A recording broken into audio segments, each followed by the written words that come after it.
Hey, I'm Eric, I'm Seth, and this is AMBUSHEDU. and today we're going to be talking about getting into penetration testing.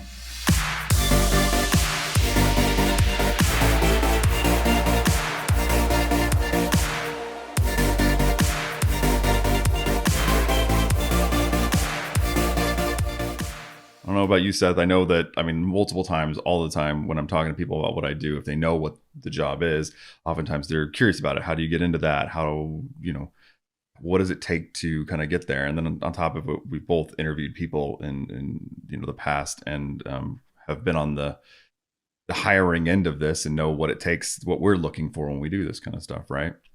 Yeah, number one question I usually get when I tell people that I'm a professional hacker is A, can you break into my system right now? Yeah. And B, how would someone get into that basically? Sure. And I think Yeah. it's very valuable information.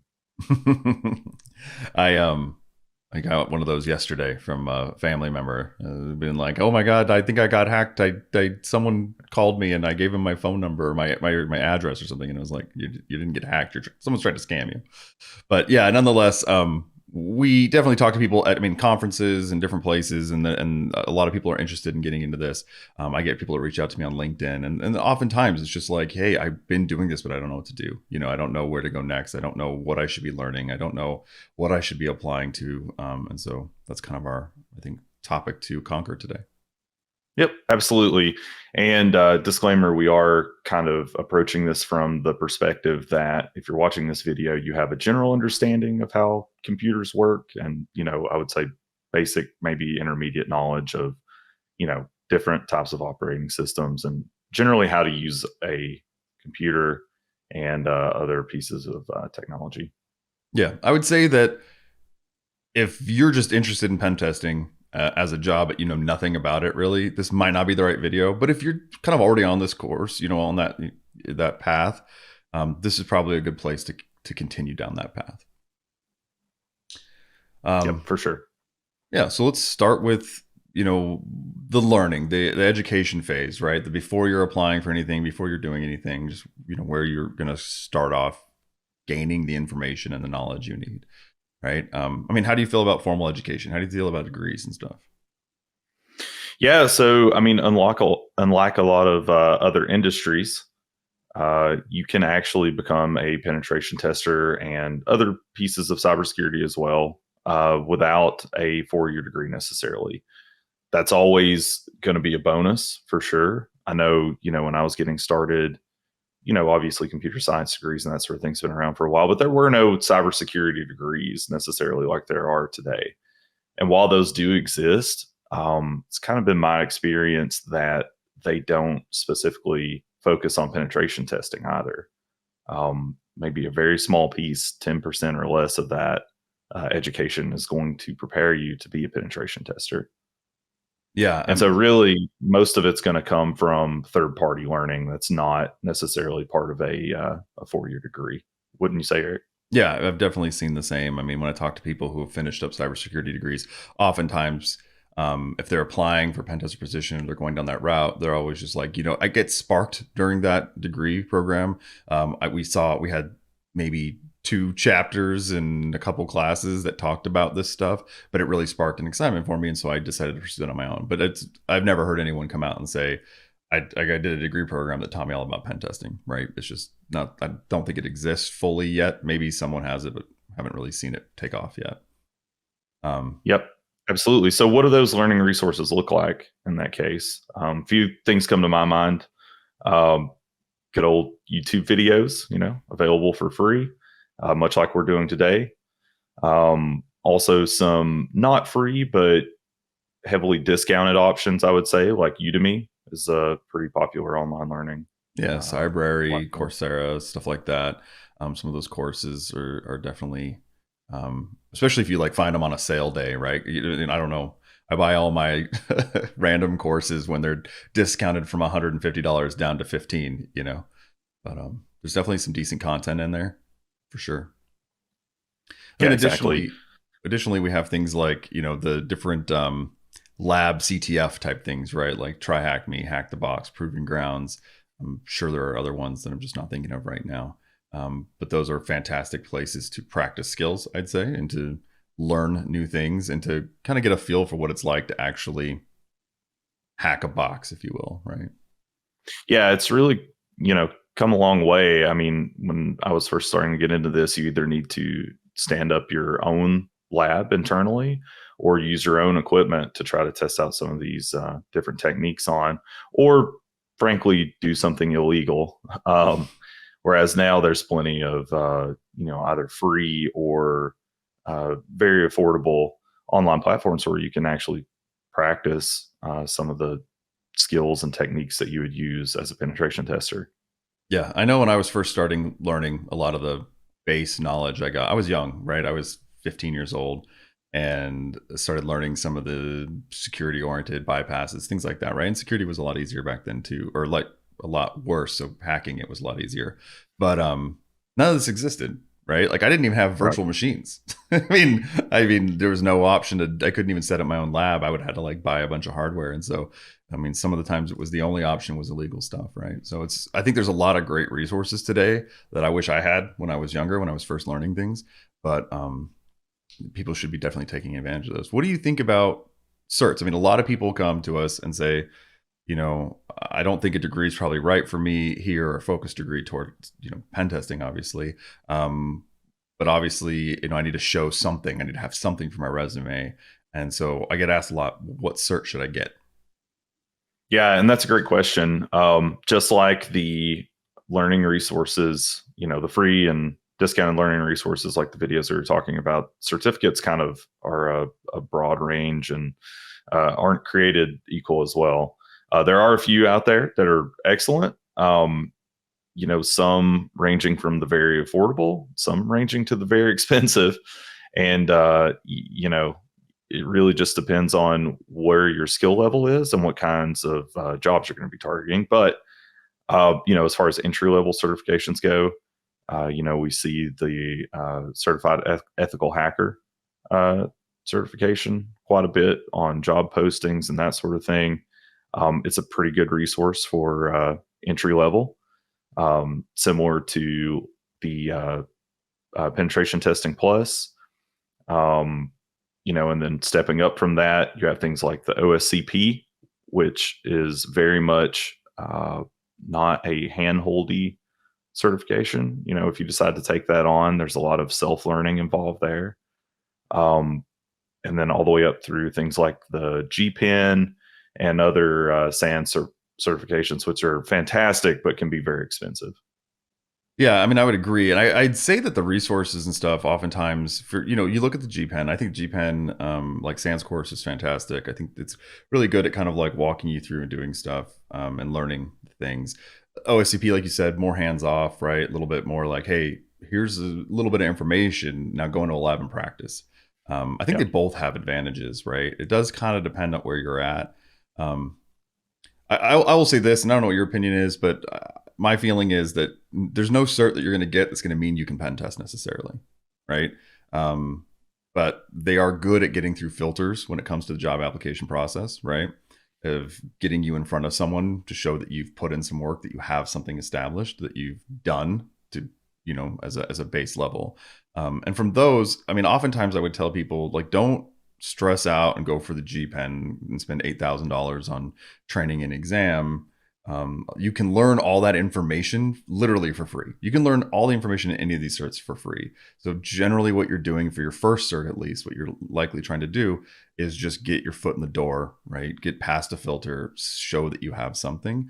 And so always keep that in mind that I mean, there might be some companies out there who be like, you have an OSCP, you're hired, but it's unlikely. You're still gonna have to show some stuff, show some knowledge, do some things. So um, I would kind of keep your budget in mind, and as far as that goes, I'd say.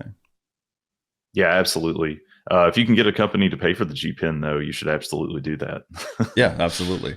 Um, as far as I'd say this: the OSCP is one of those ones that has pretty good respect in a lot of ways. It's been updated recently. It has some Windows stuff. It's pretty good. It's relatively cheap compared to some of the other options, but it is more expensive than others. I'd say it's middle of the road, and but it can be difficult to pass, honestly, just because of the layout of the exam and stuff. So kind of make sure you know what you're getting yourself into. A lot of times people are going with kind of earlier ones like the EJPT or the ECPPT. from eLearn Security or whatever it is. The problem is that those ones, if you go start looking through job postings, you're not going to see that mentioned as much, right? And so if you're trying to get past filters, you might have to be careful about, what you're taking. I mean, honestly, CEH is still listed on a lot. I'm not a big fan of the overall cert. I don't think it. I think it's very easy cert to get, but at the same time, that's a great thing for when you're trying to get in and kind of get going on applying for jobs, I'd say. Beyond certs, I'd say that realistically, the cert is there to get you past a filter, but not necessarily to get you the knowledge, right? Just to show that you had some. As far as getting the knowledge, we talked about the different courses and stuff like that. But another really good, I'd say, tool for really basing what you need to learn or what you could learn would be the MITRE ATT&CK framework. I mean, would you agree? Yeah, absolutely. I mean, in general, what we use the MITRE ATT&CK framework for. I mean, even though we may not have the framework pulled up every time we're performing a penetration test, it's always in the back of our mind. Those techniques and methodologies we use on literally every test. So it's very good to familiarize yourself with that and those common attack vectors. Yeah, I mean, keep in mind that the entire point of that framework is to kind of outline all the different techniques that are going to be used in different phases and different situations. It's a great place for you to start. Look it over. It's going to be exhaustive. It's going to have a lot of information, and as you click through those, even more information. But I would try to make sure that as you're looking to get into this field, that those are the things that you have an idea of, that you've gone through and you've looked at every single thing on there. And I'm not saying you should know off the top of your head how to execute every attack or every pivot or every whatever it is, every methodology or technique that's on that list, but know that they exist, have a general idea of all of them, and make sure to dig in on the ones that you can. There are going to be certain things that you're not going to be able to test, or you're not going to be able to learn or really get hands-on with when you're doing this outside of a job, right? You're not going to probably be able to fish people legally, right? Things like that. But there's going to be plenty of things that you can at least read about and understand. And then the ones that you can practice, make sure to understand how they work together. Another point that I see a lot of people these days, especially a bit of the younger crowd, is just kind of not having Windows knowledge. A lot of people using Macs these days. Mac is a great platform to hack off of, right? The reality is that it's you can run a lot of your tools natively on it, so you're not having to run them out of VVM if you don't want to, and a lot of people enjoy that. And a lot of the stuff we see in Hack the Box and Try Hack Me and Proving Grounds or wherever else, or any of the labs for OCP, most of it's Linux, right? So you're going from Mac to Linux. You're doing all your PrivEsc on Linux. You're doing all of your tooling from Mac. A lot of times people get to this certain point where they feel like they know a lot. They're able to get through a lot of machines, own things really fast, enumerate really quickly. They don't know anything about Windows. Yeah, absolutely. I mean, the fact of the matter is that Windows has over a 95% market saturation, I think, at this point. So, Well, especially in a professional business, yeah. Yeah, exactly. In a professional setting, that's what you're going to see. So, the majority of the time. So get familiar with, end user compute operating systems, right? Windows user operating systems, server operating systems, and these things that large corporations use, like Active Directory, Microsoft O365, Azure AD. These kind of concepts will take you a long way for sure. Yeah, I would say to try to balance out with your studies. So if you're using things like Try Hack Me, Hack the Box, etc., Proving Grounds, I mean, you can, on all of those platforms, you can specify or look for specifically Windows machines. Make sure to balance it out and do a decent amount of those, and get that information and that knowledge, and then try to think about it as it fits into the MITRE ATT&CK framework and how it kind of one might lead to another. One of the things that you're missing oftentimes in your training is that you never get to see the full picture. But when you become a pen tester, you're expected to know how to kind of navigate that full picture. And so try to always be thinking about how everything connects up. Okay, cool, I use this to get here. What would be the next step? Maybe what's another box that might be able to do that, or another technique that might get the next step farther? Credential abuse in an Active Directory or something like that. So yep, absolutely. What about programming languages? I mean, is that needed? Yeah, I think that it's not necessarily a requirement, but it will serve you well to learn a high level programming language. Python's a great choice. There's others out there. I mean, if you want to get more on the internal penetration testing, exploit building, that kind of thing, maybe look at C and C++ potentially, C sharp even. But really, just learning a high level language is gonna serve you well. And we'll talk about this a little bit later too with resumes. But it's multifaceted, right? It's going to help you do your job easier, and it's also going to get you seen by more hiring managers for sure. Yeah. And the last thing I think I'd talk about on the learning thing, a lot of people overlook this one. I think almost everybody I talk to overlooks this one, and that is writing around what you're doing, right? Um, a lot of times during interview processes, you might be asked to do an assessment of a machine and do a write up on it, do some kind of a report for it. I know that we do that at FRSecure, and I know many other people do that. So oftentimes people aren't really prepared for that though. They've been looking, kind of overlooking that. Do that while you're doing some of these boxes. Take screenshots while you're doing something on, Try Hack Me. Document all of that stuff and do a write up at the end. It's good practice for one, for kind of, I'd say, cementing those ideas and those things in your head. Two, you have this, write up that you could potentially put on your site, publish on a blog or wherever you might put it in your GitHub, whatever it might be, that you could show to potential, companies that might hire you, and show that you know what you're talking about, that you're able to outline this data well, and yeah. Yeah. Yeah, 100%. I mean, it's an invaluable skill. I mean, it's a must have in this industry for sure. I mean, you could be the best hacker in the world, but you're going to struggle, right, to potentially get hired if you can't cohesively put your thoughts on paper. It's a great skill to have, and I think that it's funny because a lot of times, we just focus on the technical aspects, right? Like just being the best pen tester you could be, or the best analyst in the world. But then it's things like being able to write a report that you're going to give to a client or give to an internal company that they can understand, and being able to elaborate on those points that you're trying to make is invaluable. I agree. Kind of on that note, right? We talked about the programming language stuff. We talked about the writing reports, and we're kind of saying, these are also great things to be able to put on your resume, right? And the idea of being able to cohesively put data down on paper kind of pertains to that too, right? So when you get to the point of creating your resume or adjusting your resume to start applying for these types of jobs, I would say, like the number one thing is be honest, in my opinion. Just be transparent, be honest, say the truth. Don't exaggerate anything. Really just say exactly the situation. Beyond that, what are some important things you think that should be on the resume that maybe people are missing?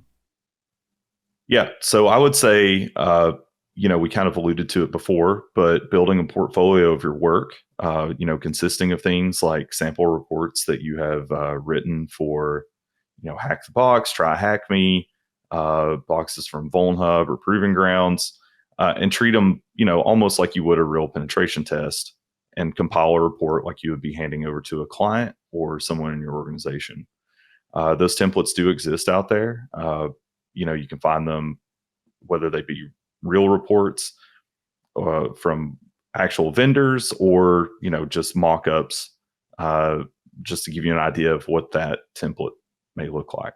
Yeah, if you do a search on Google right now, and you search for GitHub penetration test samples, I think it is, or something like that, you'll find a GitHub that has a bunch. I think 100 plus maybe companies example pen test reports, or their actual pen test reports they've done for certain companies, and you can use that as a base. And even if you're not writing them up like they're like an actual report, just doing write-ups, talking through what you did, showing your efforts, is really valuable too. It helps someone get in the mindset of you when you're going through these things. Similarly, we talked about programming language stuff. Any tools that you create along the way, anything, no matter what it is, you can have it in your GitHub, and that GitHub can be on your resume. The one thing I'll say is don't put your GitHub on your resume if there's nothing there, right? Because then it just draws attention to the fact that you don't have anything there. I many times have received a resume and they've got a GitHub address, link, whatever on it, and I go to it, and then there's nothing there. And then if they hadn't put that there, I wouldn't have known. right? I wouldn't have known that they weren't doing anything. So it's like kind of, if you're going to do it, have stuff there, but that's a great place for you to put some data together. Or if you've got some kind of blog you're putting articles on or whatever, just, have that section. I've oftentimes said just at least have a section for publications and courses and things like that. But obviously the portfolio of work is just, it's handy. It's going to show that you've put in effort and not that you just done a couple things on, try hack me and you got in the top 10%. You put that on your resume and then, you applied. Which is Seth smiling because it's a funny one we've seen multiple times. Top 10% on Try Hack Me. The Try Hack Me has like 1.8 million users, and to get in the top 10% is really not that difficult. If you look at like the top 50, they're all over like 500 plus, 600 plus rooms that they've done, and then to get in the top 10%, it's like 25. So it doesn't take a lot. So just show the effort you've put into things in other ways, right? Lastly, I don't think there's a lot to touch on the resume. The last thing I'd say is have a nice looking resume. Don't just throw it together, plain fonts and carriage returns and Word, and that's it. I mean, again, this is a job about being able to deliver data to someone, right? Hacking is part of it. Doing the pen testing is part of it. But then the biggest part of the job, and if you don't know this now, you'll know eventually, the biggest part of the job is getting that data across, making someone else understand what their flaws are, how they can fix them, etc. And your resume is not going to say all that, but it will show that you know how to use an editor, you know how to arrange columns, you know how to do line breaks, you know how to change fonts, you know how to do certain things, right? Those things really can go. I mean, I'm not sitting there being like, the resume is not nice enough when I look at it. There's no part of me that's like looking for a certain level of nice, but if it's not nice, I immediately go, this person doesn't know how to use Word. You know what I mean? Or something like that. That's kind of like a thought that just pops, it creeps into the back of your head. Like they don't know how to use an editor very well. That's going to be a problem. Yeah. And the other thing to keep in mind too is, a piece of advice I would give is don't get too weird with it, to be honest with you, because this is going to be scanned by an algorithm, a program, before it ever reaches a person, and you have to make it, somewhat understandable for a machine language system to understand. So yeah, don't have 5 columns and whatever, and you want it to still be simple, but you want it to be visually appealing and looks like you understand what you're doing. yes.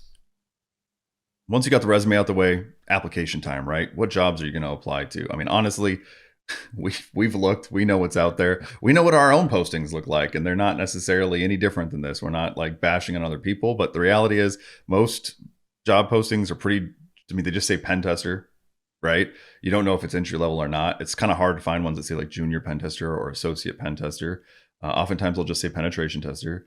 And almost every single time, almost every single job posting you find is going to say you're going to need at least 2 years experience as a pen tester, or a 4-year degree or something else that you might, one, not have, and two, really actually shouldn't be a requirement of this role, right? So I mean, what do you think? When you see that stuff, Seth, what's your guidance? Yeah, I would say, that is pretty standard, unfortunately, and it can be kind of a swamp of things to wade through. What I would say is look at the responsibilities of the role, understand if it is actually, an intermediate or advanced level position, or if it is more beginner friendly. Because, honestly, if it is an entry level position, even though a lot of times they will ask for experience, 2 years or such, if you can get your resume across, sometimes that may not be necessarily a hard rule, right? They may be kind of lenient on the experience piece if you know what you're talking about. Yeah, I mean, I agree, and I think there's also situations sometimes where people they have lesser positions that aren't posted, and so maybe they'll see it and they'll still consider it for that.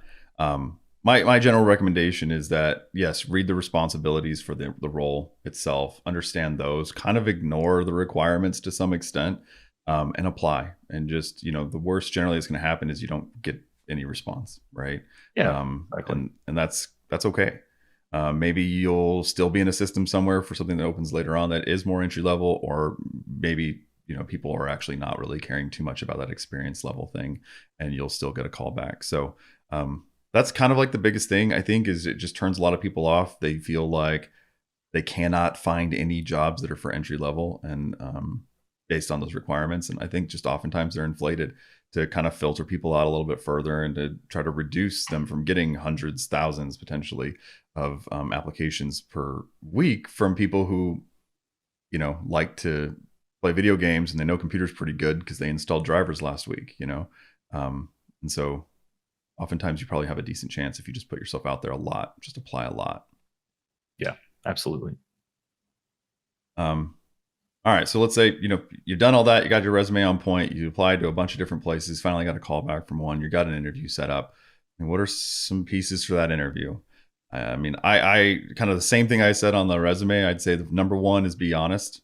I mean, don't try to BS someone on that call, especially if you're talking with someone who actually does the job. But I mean, reality wise, you don't want to. You just want to be completely honest and transparent. I'd say from the get go. Yeah, people in this industry are really good at sniffing out BS. So I would just I would avoid that, to be honest with you. Yeah. And also the other point too is, what we're doing professionally, requires a little bit of trust. Requires a lot of trust, as a matter of fact. You have to be a trustworthy person to do what we're doing. And so if you kind of start that off with a little bit of a lie, then that may taint the rest of your interview. Yeah, So absolutely. just avoid it. Well, and it's okay to not know something. I think a lot of people are afraid of not knowing something. There's going to be a lot of different types of interviews you might go through, but the reality is, if you don't know the answer, that's okay. I mean, I think our recommendation is if you don't know something, you still want to give it a shot, but you just want to be honest up front. Be like, I'm not Yeah. sure. I haven't actually dealt with that situation, but from what I know, I guess I would probably look at this, maybe look here next, maybe Google around for some information about this. So you want to still give it a shot. You want to talk out your thought process, help the interviewer understand, that you're not just being like, I don't know. And then at the same time, they get a feeling of how you think about things, how you problem solve, right? Like always take that opportunity to show off your unique characteristics. And so even when you don't know something, say, I'm not sure, but I guess I would start here. I would look into it like this, and this is how I would approach it in the very least to try to come up with the answer. Yeah, I couldn't agree more. I mean, you can't not answer everything, but the most important thing for me is, as a hiring manager, would be to just understand your thought process and kind of watch you work through a problem that maybe you don't have the answer to. Because honestly, that's most of the job, is working through a problem that you don't have the answer to be honest. So Yeah. that's very valuable. Oftentimes you can't have the answer for everything, and that's well understood in this industry. Um, Also, one of the things I'd say is prepare some thoughtful questions for the interviewer. Oftentimes, in an interview, you're going to get an option or an opportunity to ask some questions. Be prepared for that. I mean, there's so many times I'll be interviewing people and they don't have much prepared or anything prepared, and it's okay. There's no part of me is like, well, they didn't have anything prepared, they're out. That never happens. But it's just one extra opportunity you have to, one, learn about the role, learn about if it is for you, and two, to show your interest through the use of questions. Right? You ask a question about, I don't know, the team dynamics and how everyone gets along or something like that, and it shows that you care about the culture and you care about, like the people you're going to be working with. It says that you're collaborative without saying it. There's a lot of things that can be kind of implied by the questions that you're asking. Yeah, rather than, what's the day to day look like, which I've asked that question 10 times probably in interviews, but um, it's better to make more pointed questions, because honestly, if you're interviewing a group of penetration testers, their day to days are all different a lot of times, because often people specialize in certain areas, and so it's my day to day is very different than most of the team. Yeah, and that's a Certainly different than question Eric. I get asked all the time on interviews. What's the day to day like? And it's not a bad question, but like it's kind of a difficult one to answer because it really is dynamic. It really changes, right? So instead of that, you could ask something along the lines of like, what's the average engagement length? What kinds of pen tests are done, and what does a day look like in this specific field if you're interested in that one, or whatever. Or you could dial in on, you know, is there a project management team? Is there, how does all the different things come about? What's the flow look like from a project being sold to a project being delivered? And the more kind of pointed your questions are too, I think a good point is that it shows that you have some knowledge about the business, right? About how these businesses might function. If you're asking specific questions about that day to day in a pen tester's life and how a pen testing company or security company works, it shows that, I mean, we know by looking at the resume, maybe you don't have any experience doing this, but it shows that you have dug in and you understand it, and that goes a long way. And we're specifically kind of in this instance talking about people interviewing for a company like FRSecure, right? Sure. Security services company. But, say you're interviewing at a bank, right? You could ask how big the environment is and what kind of technologies are there, that sort of thing. Yeah, it's hard to not skew and bias the things we talk about to our own jobs. So I apologize for that. I caught myself doing it probably around the exact same moment Seth did. But obviously, it depends on what kind of, if you're talking about internal security roles, internal pen testers versus a security firm like ours where we work, it's going to kind of differ. But at the same time, the advice is the same. Those pointed questions are going to get you a long way, I think. All right, that's all we have for today. If you liked what you saw, do the whole YouTube thing, like, subscribe. If there's any questions you had that didn't get answered, leave a comment below. We'll take a look at those and do a follow-up video sometime in the future. And we hope this helps you out and you're prepared to get a job in this industry and get started. Thanks for watching.